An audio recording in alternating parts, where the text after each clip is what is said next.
Hi, welcome to On This Day in Tudor History with me, Claire Ridgway, author of several books on Tudor history.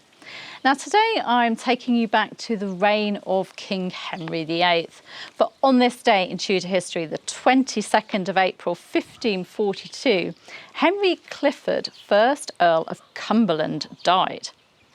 Who was this Earl, I hear you ask? Well, let me give you a few facts about Clifford. He was born in the reign of King Henry VII in around 1493, and he was the eldest son of Henry Clifford, 10th Baron Clifford, and Anne St John. Why are they always called the same? Not very helpful to us researchers. Now, Henry Clifford was fortunate enough to be educated at the royal court, and his great-granddaughter even claimed that he'd been brought up alongside Prince Henry, the future King Henry VIII, which does make sense. The two men knew each other very well. In June 1509, at the coronation celebrations for King Henry VIII, Clifford was made a Knight of the Bath, and at some point he married Margaret Talbot, who was the daughter of George Talbot, 4th Earl of Shrewsbury. But she'd died sometime before 1516. Their marriage was very short and it was childless. And he went on to marry Margaret Percy, who was daughter of Henry Percy, 5th Earl of Northumberland, in around 1516. And the couple went on to have 2 sons and 4 daughters. In 1517, we know that Clifford was arrested and imprisoned in the Fleet, but we don't know exactly what happened. It was only a temporary imprisonment, though. In 1523, his father died and he inherited the title Baron Clifford, but in 1525, he was actually made Earl of Cumberland.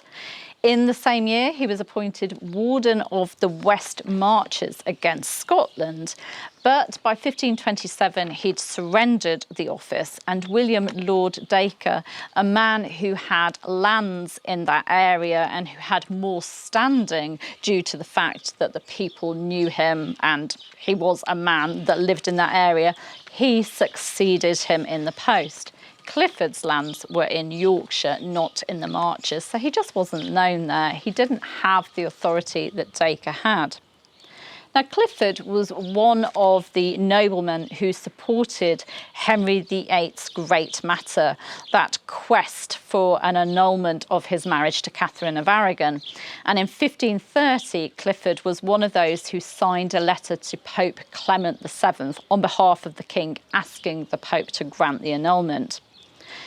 In 1534, he appears to have been involved in the fall of his successor, Lord Dacre, who was actually acquitted of treason in the end, but had to pay a fine.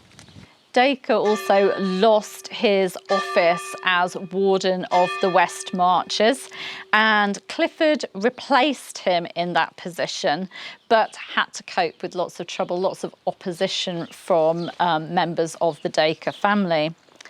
In December 1536, Sir William Musgrave, who was the man that had brought the treason charges against Lord Dacre, ended up being attacked with a knife by Richard Dacre in front of Henry Lord Clifford, Earl of Clifford's son.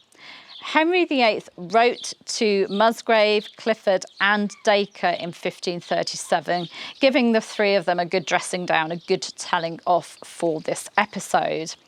Clifford offered to resign his post as Warden of the West Marches due to these ongoing tensions, but he still held the title at his death in 1542. But the king did award his actual duties, the job really, to Thomas Wharton instead. So Clifford held the title, but he wasn't actually doing the job on the ground.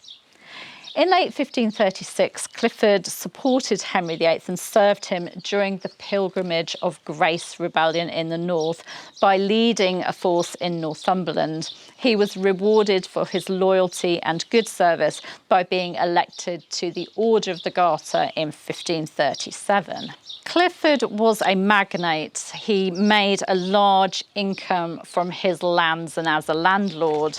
His biographer, R.W. Hoyle, writes of him being a notable encloser and quotes Thomas Howard, 3rd Duke of Norfolk, as saying of Clifford, "He must be brought to change his conditions, that is to say, not to be so greedy of getting money off his tenants and others under him." Clifford's second wife died in 1540, and Clifford himself died on this day in history in 1542. He was laid to rest at Skipton Parish Church on the 2nd of May. His eldest son, another Henry, inherited the earldom, and that son married Eleanor Brandon, who was the daughter of Charles Brandon, Duke of Suffolk, and his wife Mary Tudor, Queen of France. And she was therefore a niece of King Henry VIII and a granddaughter of King Henry VII. Also on this day in Tudor history, the 22nd of April 1598, Justice Francis Beaumont died after contracting jail fever at the Black Assizes of the Northern Circuit. But what was jail fever? Well, I tell you all about it in last year's video, which I'll give you a link to. You can subscribe by the channel by clicking around about there. You can hit the bell to be notified as these videos go live, which is on a daily basis. You can also give me a like and leave a comment. I'll be back tomorrow. See you then. Bye-bye.